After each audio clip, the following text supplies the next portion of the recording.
बिस्मिल्लाहिर्रहमानिर्रहीम। नाज़रीन, कौमों की ज़िंदगी में बड़े बड़े सानहात आते रहते हैं, अचानक हादसात हो जाते हैं और कई हादसा इतने बड़े होते हैं कि उनके नतीजे, उनके जो होते हैं ना मुज़र असरात, उससे निकलना भी अल्लाह ताला के मशीयत और एक मौजज़े के बगैर मुमकिन नहीं होता। ऐसा ही एक जो सानहा से पाकिस्तान की जो कौम है, मुल्क है, हमारी जो स्टेट है, वो गुज़र चुकी है, जो कि जनरल ज़ियाउल हक़ के जो एक्सीडेंट था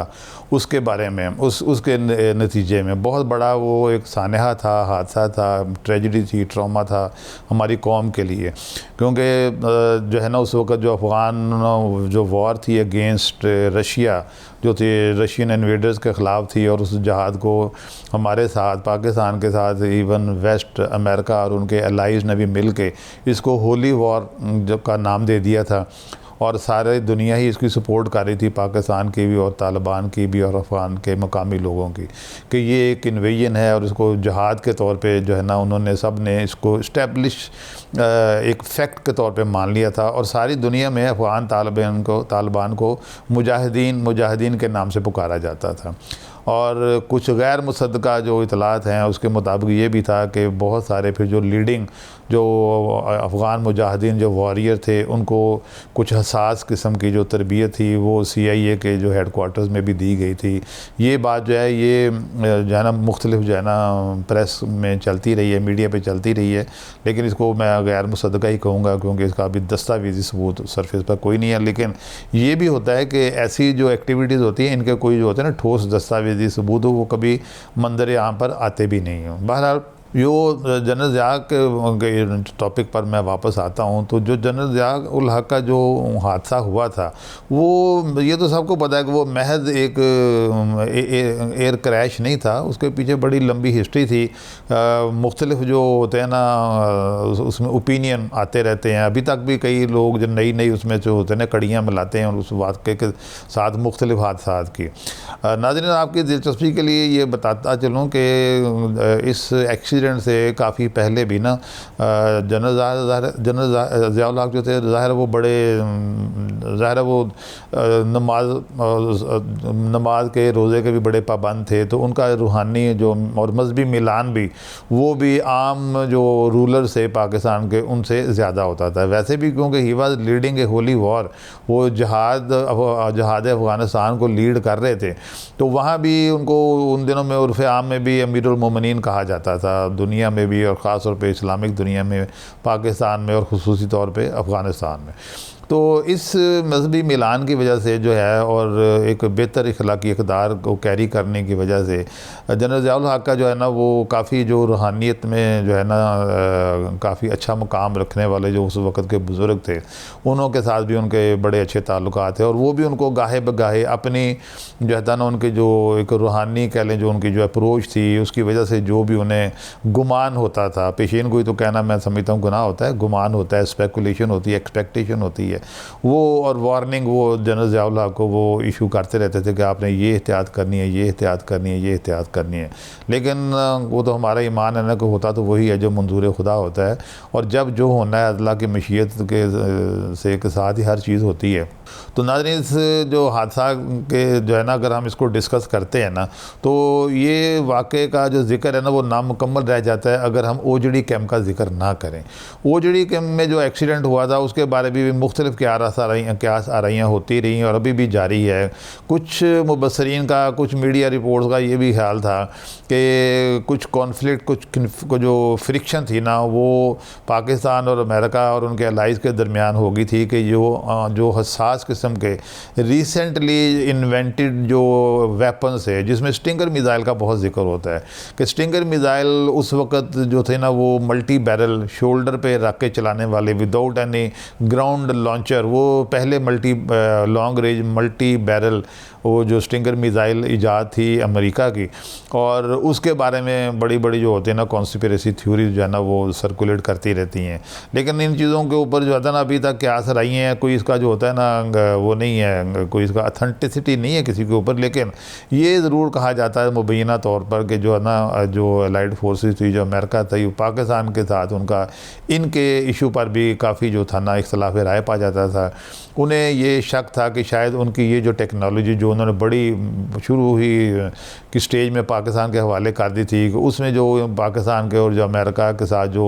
अंडरस्टैंडिंग थी उसके ऊपर उनका इल्ज़ाम लगता रहा है मुबैना तौर पर कि उसमें पाकिस्तान जो है ना उसके ऊपर वो डिफरेंट, वो ये लफ्ज़ तो आम आता रहा ना मीडिया के अंदर के पाकिस्तान के बारे में वो इल्ज़ाम लगाते रहे कि पाकिस्तान जो है ना वो डबल क्रॉस कर जाता है और वो, लेकिन ये बातें अगेन मैं कहता हूँ कि ये जो है ना ये गैर मुसद्दक़ा ही हैं चीज़ें, लेकिन बहरहाल वो चीज़ें हैं जो मीडिया पर सर्कुलेट मुख्तलिफ़ औक़ात में मुख्तलिफ़ शक्लों में मुख्तलिफ़ अल्फाज में सर्कुलेट करती रहती हैं। यहाँ मैं आपको ये भी बताता चलूँ कि देखें इस तरह के जो बड़े बड़े वाक़यात होते हैं ना, इनमें बहुत सारे लोग, बहुत सारे मीडिया हाउसेज होते हैं, वो अपने अपने एंगल से इसके ऊपर कमेंट करते रहते हैं। जैसे जब सबको पता है कि जो 9/11 है, जो 9/11 का जो वाक़या हुआ है, जो ट्विन टावर जो का जो हुआ है मामला, उसमें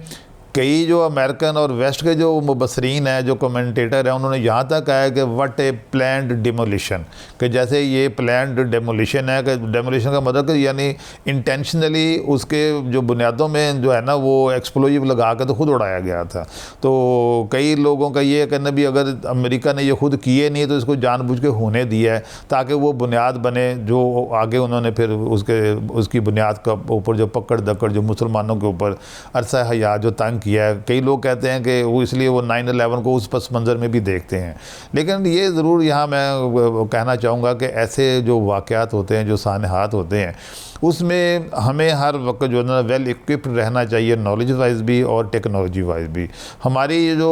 होते हैं ना इल्म की कमी और टेक्नोलॉजी की कमी, ये हमेशा हमें हमारे आड़े आ जाती है और हम गैरों की कही सुनी बातों को ही अपनाने के ऊपर, सुनने के ऊपर, मानने के ऊपर मजबूर हो जाते हैं। इसमें सबसे ज़्यादा हाल जो है ना दौरे हाज़र में हमें ज़रूरत इस बात की है कि हम जो है ना, वैसे तो हर साइंस, टेक्नोलॉजी, इंजीनियरिंग फील्ड में हमें एक्सीलेंस हासिल करनी चाहिए, लेकिन जो मुसलमानों के ऊपर जो इस वक्त भी जो जितने हालात तंग हैं, शाम, इराक, यमन, इवन मैं तो कहूँगा सऊदी अरब का भी अगर देखेंगे तो सऊदी अरब भी इस वक्त बहुत जो टफ़ हालात में से गुजरा है। तफसीलात उसकी बड़ी लंबी है, वो किसी और वीडियो में मैं आपके सामने गुजारिश करूँगा। तो इन जो है ना इस मिज़रेबल जो कंडीशन जो जा रही है, ये पिछले 30-40 साल से जा रही है, इसका मैं समझता हूँ कि हमारी जो कमज़ोरी मुसलमानों की है वो जदीद उलूम से दूरी और महरूमी है। इसके लिए हमारी हर हुकूमत को, हर मुसलमान स्टेट को प्रायोरिटी के ऊपर इसको लेना चाहिए और जो एजुकेशन है और ख़ास तौर पे मेटलर्जी और जो वारफेयर जो टेक्नोलॉजी है इसमें हमें बहुत ज़्यादा एडवांसमेंट करने की ज़रूरत है, क्योंकि अगर हम अपना तहफ़्फ़ुज़ नहीं कर सकते ना तो फिर हमारे कोई भी जो हमारी जो तरक्कियाँ हैं या जो हमारी कोई इम्प्रूवमेंट है किसी भी सेक्टर की, उसका कोई फ़ायदा नहीं होगा। सबसे पहले जो है ना वो जैसे जनरल मुशर्रफ का भी एक बहुत मशहूर जो फ़िक्र हुआ था कि सबसे पहले पाकिस्तान, तो सबसे पहले पाकिस्तान जो सिर्फ कहने सुनने से नहीं होगा, वो अमली तौर पे काम करने से होगा। और वो जो अमली काम है जो मैं कहना चाह रहा हूँ वो ये है कि हमें modern science, modern engineering, metallurgy से लेके बायोलॉजी तक, बायोकेमिस्ट्री तक, ये जो माइक्रोबायोलॉजी तक, हर मेडिकल साइंस, हर साइंस में हमें एक्सीलेंस लेनी चाहिए। और ये जो जंगो अभी देखें ना, अभी भी जो हालात हैं अफ़गानिस्तान के, मैं तो उसमें ख़तरा ये महसूस करता हूँ कि अभी ये अफ़गानिस्तान का मामला ठप अभी नहीं हुआ, इसमें तो जो है ना अभी बहुत ज़्यादा मेरे ख़्याल में फ्लेयर अप होने का दोबारा ख़तरा पैदा हो गया हुआ है, क्योंकि अभी तक अफ़गानिस्तान के जो हमारे जो बहुत जो सतही लेवल पर जो हमारे देखने और ऑब्ज़र्व करने वाले हमारे जो कमेंटेटर हैं, जो उसके जो हमारे मीडिया एंकर्स हैं, वो बहुत इसके ऊपर कर रहे हैं, जज्बाती इजहार कर रहे हैं कि जैसे पता नहीं अफ़गानिस्तान के ऊपर मुकम्मल कंट्रोल हो गया है, इंडिया वहाँ से चला गया है, जैसे वो पाकिस्तान के ज़ेरे तसल्लुत वो आ गया। मेरे ख़्याल में अभी ऐसा नहीं है, क्योंकि तालिबान का अभी तक जो है ना वो उनका जो शुमाली इत्तेहाद जो बहुत बड़ा ग्रुप है, अभी तक उनके साथ तालिबान का एनकाउंटर अभी हुआ ही नहीं है। जब वो वहाँ जाएंगे फिर देखें, हमें दुआ तो हम करते हैं, ख्वाहिश भी करते हैं कि अल्लाह तक करे कि वहाँ दोबारा जो है ना एक खून और आग और खून का खेल दोबारा मुसलमानों में और अफ़गानियों में ना शुरू हो जाए, लेकिन इसका ख़तरा अभी मौजूद है। तो हमें हर लिहाज से अपनी तैयारी करनी चाहिए। और जो होती है ना not to live in fool's paradise जो कहते हैं ना, वो हमें नहीं रहना चाहिए, वो खुशफहमी का शिकार नहीं रहना चाहिए। हमें अपनी तैयारी हर लिहाज से करनी चाहिए। अगर इंडिया ने वहाँ से अपना मिशन उठाया है तो हमें ये भी तैयार रहना चाहिए कि हो सकता है अब इंडिया जो है अपनी सारी की सारी तवज्जो हमारे जो इंडिया के साथ मुल्क का बॉर्डर है वहाँ रख के तो हमारे ऊपर वहाँ से कोई जो होती है ना, कोई तकरीबी कार्रवाइयाँ या कोई महदूद या जो जिसे वो सर्जिकल स्ट्राइक वगैरह कहते हैं, कोई इस किस्म की हरकत ना इंडिया ने करनी हो। तो मेरे ख्याल में ये जो हमारे हालात है, अगर हम जनरल ज़िया के एक्सीडेंट से शुरू होते हैं ना, तो आज तक को अगर हम कैरी करते हैं तो मोस्टली हमारे साथ जो वाक़यात हुए हैं, जो बैनुल अक़वामी बरादरी की तरफ से भी, अमेरिका और उनके इत्तेहादियों की तरफ से भी, वो पाकिस्तान के लिए अमली तौर पे कोई सपोर्टिव नहीं है। हर वक्त हमें डू मोर का नारा हमारे ऊपर मुसल्लत कर दिया जाता है कि हम जो भी स्टेप फॉरवर्ड करते हैं कहीं नहीं और करें और करें।